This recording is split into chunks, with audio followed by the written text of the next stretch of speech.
All right, so I think another question here is, this is not a set it and forget it type thing. So, maybe the answer is a little bit different now. Our team is 7 strong and we've got a senior demand gen manager, but like, how often should people be looking at this demand model when they first start out? Is it daily? I hope not. Is it weekly? Is it monthly? Is it quarterly? Like, walk us through that. Yeah. If you carry high anxiety, like I do sometimes, you update it like once a week. I stopped doing that quite a while ago. I would even update it, and we haven't talked about the sales cycle thing, but, we're about a quarter ahead, so we're trying to deliver demand for the, 90 days ahead or so. But I would also build the demand model for the current quarter too. And what I would hope to see is negative need, right? So like I would update it and like, oh, here's all the pipeline we have currently. Here's the close rate on that pipeline. Here's all this stuff. And then in the quarter, I would expect to see a negative, like, oh, you need negative demo requests. Because that would tell me like, okay, we're ahead of the curve. We have enough pipeline in this quarter. So I would look at that, probably once a month during the quarter, just to make sure like, okay, it's holding true. We don't have to try and like jam in some demand for this quarter.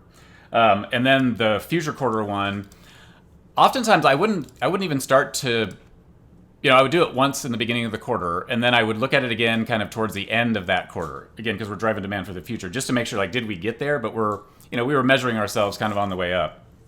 And so, yeah, I think once a month, is probably a good, time frame to update it. And then once a quarter, you want to get in there and like really interrogate it a bit and kind of figure out, like, because you end the quarter, you see what the actuals were, and then you go back and you start to like map your model against the actuals and see what was true and what wasn't. And that's where you can start to like, oh, all right, we used an ASP of 50,000 for last month, but it actually ended up being 60,000. Sweet, you know what I mean? So then like maybe this quarter, if we think that can hold, we can plan for that, and we'll need less activity beneath that, you know what I mean? Because the ASP just went up. And man, we did actually live through that, and that was one of the biggest changes to our demand model in terms of the need for marketing. And I loved it. I was like, whoa, God, like whatever we can do to increase the ASP like is such a benefit, because it just trickles down, right? Because every time from that ASP down, you're losing people in that conversion rate. So like the higher that is, the more people you can either lose or put fewer people in the in that top of the funnel. Yeah. So I would say updating the demand model is easy or easier, but it's only as good as the data in it. And I know there have been times, we love our sales team. We have a great relationship with our sales team, but there have been times where you've had to crack the whip and say, hey, I need to know how much demand we need to generate for the next quarter. Go clean up your opportunities and stop using the next quarter as a parking lot. So you're shaking your head because I know that you've had to do that a fair amount. It hurts because it's true. We are not the only marketers who have had to do this. So how would you coach other people who need to do the same thing? Well, first, have a good relationship with your sales reps so that you can kind of lay that hammer down and they know, like, okay, they know when there's, when you actually need something to happen. So like, don't cry wolf with your sales team when you don't actually need it. So I guess that's the first piece. Explain why you need it. Hey guys, guess what? I'm delivering 70% of your revenue. If you want me to keep doing that, you have to give me accurate data. You know what I mean? Because if your pipeline is inflated next quarter, guess what I'm going to do? I'm going to say, hey, you got plenty of pipeline. What's wrong with you? Why can't you close that? I'm going to deliver demand that'll like incrementally increase that. So what's wrong with you? And so what is wrong with me today? I'm just like out of sorts. Get me back on track, Mark. Sorry. We're talking about KY. Oh yeah, sorry. Yes.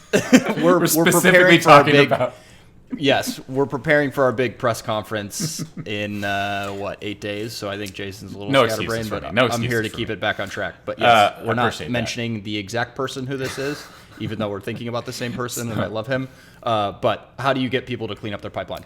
So you ask nicely, then they don't do it. Then you lay the hammer down, and most do it. And then you still have some stragglers. And so I just do as best I can. Like, hey guys, do this. And then I actually go in and I clean it out myself. So I don't actually go into the opportunities themselves, but if I'm planning, I'll download the whole thing. And then I'll go in and I'll just put some rules in. Okay, if the opportunity is older than 7,000 days, I'm just kidding, but like, if the opportunity is older than X number of days, just don't even include it. And then like I can go through, and right now because of our size, I kind of know like, oh, there's certain reps that I know use this as a parking lot. So I'm just going to wipe those out. And then I look at some of the next step notes, honestly. And then, this is not scalable, obviously. So this is like us at our run rate right now, I can do this. But, you need sales pipeline to be as accurate as possible. And, sales reps are a positive bunch of people, right? You have to stay positive in that role. So I think, the pipeline will always be inflated, and I think that's important because they need to stay positive. You know what I mean? Like you want the glass half full, but and there can also be just a couple of reps that can actually sour the whole thing too. You know what I mean? You have a couple reps that just do it wrong or not consistently with everybody else, and all of a sudden you've got like inflated pipeline, which you don't want either. And so, yeah, it's an interesting one. There's no clear answer, but I think honestly the relationship with sales is an important part. And then I think honestly, like oftentimes marketing makes things seem like so urgent and so critical, and oftentimes like the reps are like, why? And if that's the case, it's kind of like crying wolf. You don't want to get into that relationship with sales. And so like just making sure when something is, you don't make something sound urgent unless it really, really is. So we're going to go off topic again, off script, but it's all related. Let's talk about that for a second, because our head of RevOps, Sam, and us, we're constantly working closely with him. We're using him as the barometer for, hey, when is it time to sound the alarm, instead of getting sales all wound up that marketing said, it's a shit show, when in reality it's not. So kind of walk people through how you work with Sam to pressure check whether or not it's time to, sound the alarms. Yeah, I mean, I think, Sam and I are oftentimes looking at these big numbers, like big totals, right? So like, oh, what's the pipeline number look like for next quarter and 2 quarters out? And honestly, we start with a sniff test. You know what I mean? Like, does it make sense? You know what I mean? Does it make sense that we could have that much pipeline 2 quarters out from now? And so we really just start with that. And then, it's really, as you mature, you get more intricate and detailed with your reporting. And so like at first you're starting out with just the blunt averages. Like, oh, where is this conversion rate wrong? Or where is this conversion rate off? And but you're looking at everybody together. Well, then as you get more mature, you're like, okay, this conversion rate's off.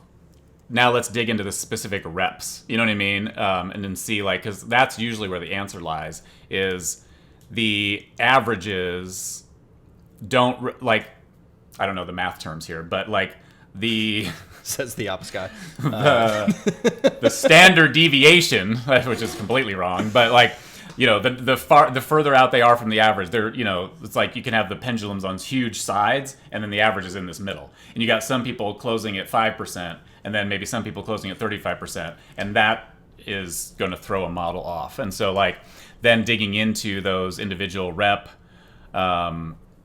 metrics, then you can start to like, okay, we need to coach up over here. Oh, why does this person have such a high rate and this person doesn't? Can they start to like talk together and figure things out?